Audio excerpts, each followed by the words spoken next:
কিশোরগঞ্জের হিজলজানি হাওরে বিস্তীর্ণ এলাকা জুড়ে চাষ হয়েছে মিষ্টি কুমড়া। জমি থেকে কুমড়া সংগ্রহ করে তুলে দেয়া হচ্ছে ট্রাকে, চলে যাচ্ছে ঢাকা, চট্টগ্রাম সহ দেশের বিভিন্ন অঞ্চলে।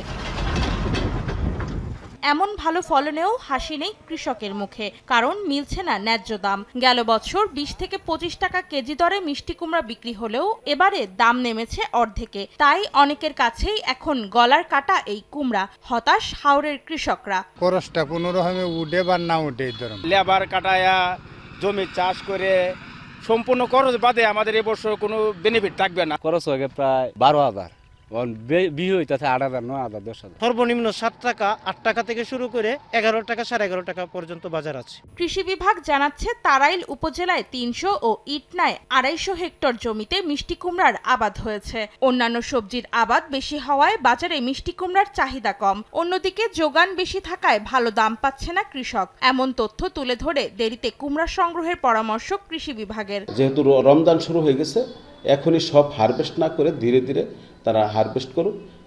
সেই ব্যবস্থা যদি করে তাহলে সময়টা একটু বিলম্বিত হলে তাহলে তাদের দামটা হয়তো বেশি পাবে। এবারের মৌসুমে কিশোরগঞ্জ জেলায় 1216 হেক্টর জমিতে মিষ্টি কুমড়ার আবাদ হয়েছে।